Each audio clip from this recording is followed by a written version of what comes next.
You're listening to Later with Mo Kelly on demand from KFI AM 640.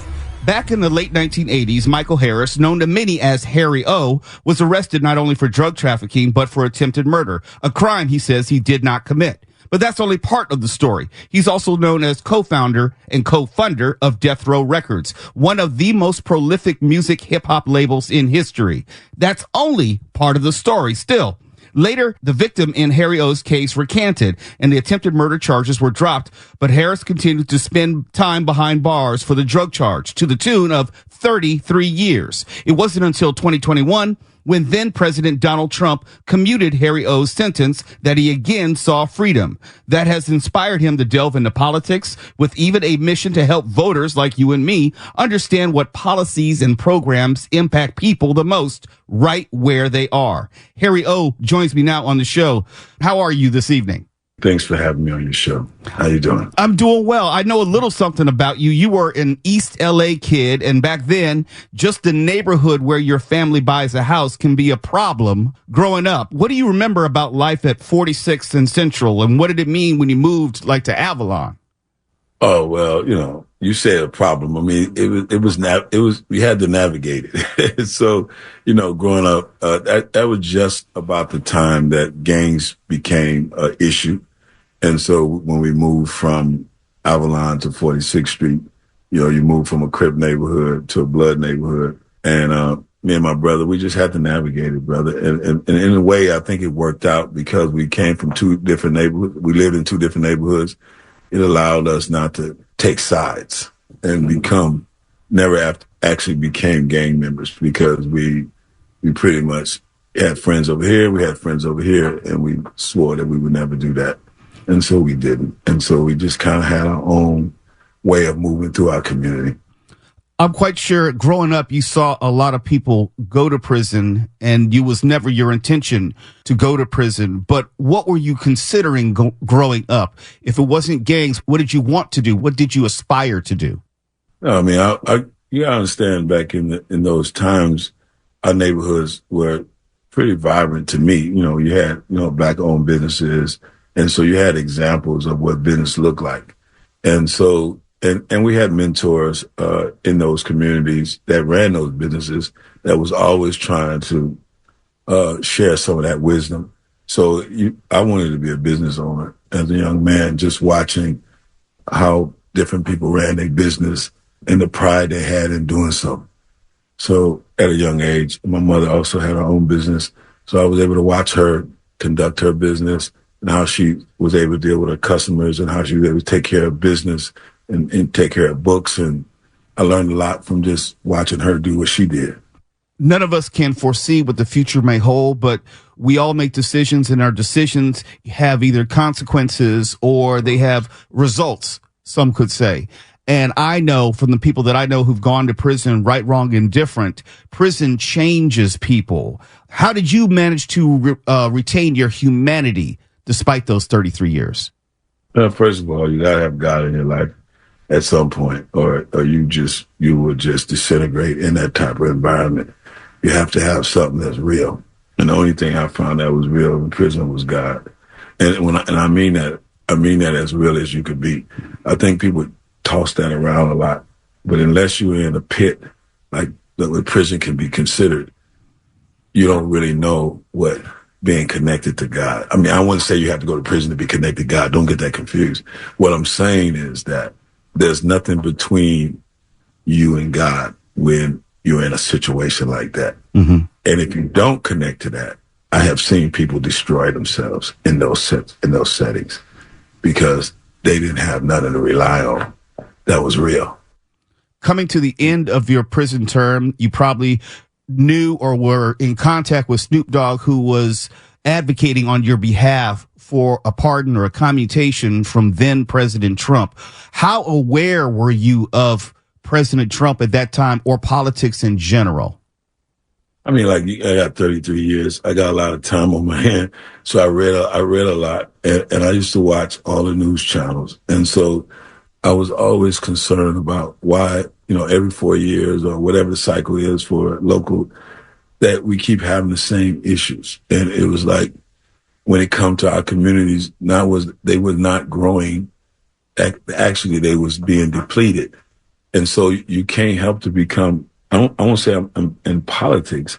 I'm just in social awareness, watching people come in and out of prison for the type of crimes they come in, state and federal. I was able to really see a microcosm of society. And it's like, what's this cycle about? And what is it that we lack, some of us, that allows us to come in and out of these situations? And what can we do for those who are inside to go back home and become productive citizens? So coming from my background, coming from the mistakes I have made, I had a lot to work with. It's one thing to know that you did something that you wasn't supposed to do and then take responsibility for it and then try to figure out what you could do on the other side of that taking responsibility. And I was blessed enough to be able to connect with different organizations up in San Quentin after doing over 10 or 15, almost 20 years. And I was able to connect to these organizations and dip into them for my own personal growth. But then at the same time, I was able to also flip that and help create other programs that was digestible to people like myself who needed to see the world different from how they had been seeing it. And so when it comes to politics, your question is like, what can we do as a community in terms of bringing real policies to the forefront? Because I noticed in the last few months, there's been a lot of smoke and mirrors. There's been a lot of banter about things that don't really relate to people who are out here struggling, for jobs, for career change opportunities, for capital to invest or just to maintain. And so I just sat down with a group and we try to figure out, not speak for the community, but try to sum up some of the things that we know that could apply to more than less. And then just try to put that out there, just put that out in the community and say, no, look, this is what we really need to be focused on. And who is supporting that?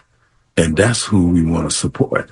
That's the voice of Harry O. as we talk about his time in prison and how it has enlightened him to do something different after his commutation of his sentence by then President Trump, as we talk about this election cycle. It's Later with Mo Kelly. We're live everywhere on the iHeartRadio app. You're listening to Later with Mo Kelly on demand from KFI AM 640. I'm speaking with Michael Harry O. Harris, who was commuted by then President Trump back in 2021 after serving 33 years in prison. And he has dedicated his life since then to helping people like you and me better understand the policies, the proposals of political candidates and how they really do help or hurt us in this world in which we live. And Harry O, let me come back to you. I was compelled by your story. It was touching me because not only did you say that God was realer than anything else while you were in prison, it inspired, if I have you correct, it inspired you to do something after this commutation to make sure that all of us are not only invested, but involved and understand what's at stake. How do you start? How did you start after your sentence was commuted? And did you have any conversation with President Trump himself? Of course, I had a conversation with him mainly about the fact that he gave me a commutation. I wanted to thank him for it. And it was strange that when we had our conversation, one of the things he said to me is, you don't owe me nothing. And I just I appreciate that, but is there any way I could help? He says, look, you don't owe me nothing. You know what you owe me? As long as you become a productive citizen out here, I did the right thing. And that was essentially our conversation when I was able to meet him after I got out. And then what I needed to do was get my life together, which I went out here and did, and started to move around in different communities and just start seeing a continuation of the same thing that our community was bleeding out. And so I just wanted to put together an organization. It's like 3 years later, 3.5 years later, I want to put together an organization that could amplify the issues and put both candidates on Front Street, if you will, in terms of a challenge. What is it that we're trying to get done in our community that either one of you guys can support? And frankly, the only person that has responded is President Trump on a tweet and said that he liked what I was doing and that if he get back in the White House, he wants to continue what he started in terms of some of the things that he had done before he left to help support community first. So I think that's a blessing. Like I said, I put it out to both candidates. This is not the first time I've been in this kind of situation where, you put out something that means something to the community and then you hear crickets. But the fact that he responded is a bright moment for me, that somebody's taking what I'm saying serious. You can't control how a candidate or candidates will respond, how they'll respond, if they'll respond. But if they don't respond, how do you proceed? In other words, what do you take from that? What do you say to other people who may be listening to you and me in this conversation right now? And I mean, that means you didn't hear from the Harris campaign. The Trump campaign at least acknowledged you. But what would then be the next step? That's the bottom line. It's not about me. It's not about you. But your platform is powerful. Mm-hmm. It's about the community saying, first of all, not just for the presidency, but up and down the ballot. Here's some policies that we need. Here's some policies that we need to enact. And if you're going to keep running for these offices, we need you to hear us. And so whether it be the president of the United States and more succinctly, governors, local officials that can help start the ball rolling, that helps in our decision making. If we can't get any, not just me, but all of us, if we can't get any feedback or support for the things that matter, then why should we keep voting you into office? And people need to understand the power of their vote in that sense, that if you continue to keep voting people in with no benefit to you and or your community, that's just pure insanity. They need you to become who they become in terms of those seats that they want to sit in, but you don't ask for nothing in return. And, and I know I'm not the only one that feel like this. I would like to hear what you got to say about it, but I've been out there and I've been talking to different people. I've been doing these concert series in different cities just to start the conversation, in terms, like every time I pull up into a city with a concert, a lot of people get the benefit from it. So I'm just trying to show how when we come together, we can move economics. Mm-hmm. We can do it before any election. We can do it on our own. But I like to use those times, though, to say, what are we doing and how are we going to do it where we don't allow the same thing to keep being our reality? How do you go about changing that reality? Which means, like, we're not going to vote in the same people. That could mean the same party or the same person. Like, for example, just because you change foods, it doesn't mean that your diet improves. You could be trading a hamburger for a piece of pizza. That doesn't help your cholesterol or blood pressure. I know that's a clunky analogy, but you understand what I mean. So how is it we can hold these politicians accountable? Well, the same way you can vote them in, you can vote them out. Is what I'm saying is when you show people that you have a problem with them not representing your issues and your policies, it affects them. It affects them in terms of them being able to get into office. And so I don't know if what we're trying to do now is going to have a major imprint on the election, but it's a start. My thing is, what do we do? Do we just sit here and just not do anything when our voice and our vote will make the difference who becomes the next president of the United States? So it's important for them to tell us exactly what they're going to do for us. My guest right now is Michael Harry O. Harris, as we talk about the election and also his life since being commuted by then President Trump and how he's using this time and his talents to make sure that we are fully invested and involved in this upcoming presidential election and also down ballot races. It's Later with Mo Kelly. Harry O, can I get you to hang around for one more segment? I would love to hear more about what you're doing and who you're reaching. Yes, sir.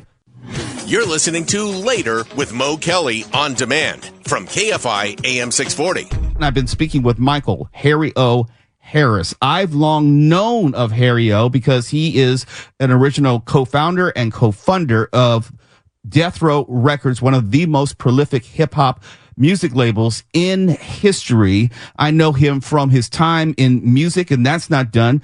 But more importantly and more presently, he was commuted by then President Trump after serving 33 years in prison for attempted murder that he says he did not commit, but he's dedicated his life and his talents since that time in 2021 to make sure communities are more involved and more informed about these politicians and issues. And Harry O, let me come back to you. You're talking to me. I'm a little bit older than other folks who maybe need to hear this message. I know that a lot of folks in their 20s and 30s who desperately need to hear your message. How successful have you been with connecting with the younger generation? Well, I mean, it's going to come out in a wash, but just the fact that I've been having these meetings with these young people at these different events and hearing them talk back about what they like the movement is what it is. That's what they say. They said, we hear you and we feel like we want to be a part of what you're doing. And they want to know more. They want to know how is it going to make a difference. And so it's not just for me, it's for other people who feel like I do, to come together and help inform them in these ways because they are open to it. Because a lot of them haven't never approached politics because they just feels like it doesn't mean anything. Whoever's there is not going to change their life. But that's not true. If we don't push whoever that is, it's not about individual. It's about the policies that those individuals will fight for. And it's one thing for somebody that says, well, if I'm in office, I'm going to do this, I'm going to do this. But do they have the ability to get it done? Because, this got to go through Congress. It's got to go through a lot of steps. That's why I say it's not about one individual. It's about a group of individuals who collectively believe in these policies and help push them through. I can tell you all day, I like that. I'm going to do that. But what's the incentive? What's the incentive? The incentive is if your party does not get behind these policies, your party will be affected up and down the ballot. I completely agree with that. What do you think, from where you sit, are some of the most important issues that need to be addressed by a future President Trump or a future President Harris? For instance, like I said, I travel around the country a lot, and I see a lot of communities that just seems like deserts. I've been studying a lot about opportunity zones, for example. And a lot of people said, well, that's just for the rich. And so I delved into that. Well, it gives the rich an advantage in terms of taxation, but it takes rich people to participate in opportunity zones, but they have to be put in overlooked communities. So it's just connecting the dots between a system that's in place to build up a community and make sure that the community benefits from these opportunity zones. So we need to be educated on how these different policies around opportunity zones can enrich our community. Yeah, rich people going to get their tax break. They're going to do what they're going to do. But can we benefit by building companies and property and rebuilding our properties in our community in conjunction with that? So that's one thing you want to see happen. And then you want to make sure our schools are at top notch. I mean, other countries are just running over us when it comes to education, and especially in our communities. And so school choice, I think things like, even in our community, having the best schools, we cannot just send our kids to schools and not make sure that they're getting the best opportunity to be able to compete in this technological world that we live in now. Mm-hmm. And even some people who don't want to go to college, there's programs, Pell Grants that could be utilized to help trades where people can learn technical skills and have meaningful employment. So these are the kind of things that, and bringing capital, having access to capital in these communities to be able to build on these different projects that we have. We have so many different opportunities, but no access to capital. So these are the kind of things that I think that are important for the outside community and for the inside community. I'm really, really connected to what needs to happen when you have a captive audience, if you will, while you're in prison.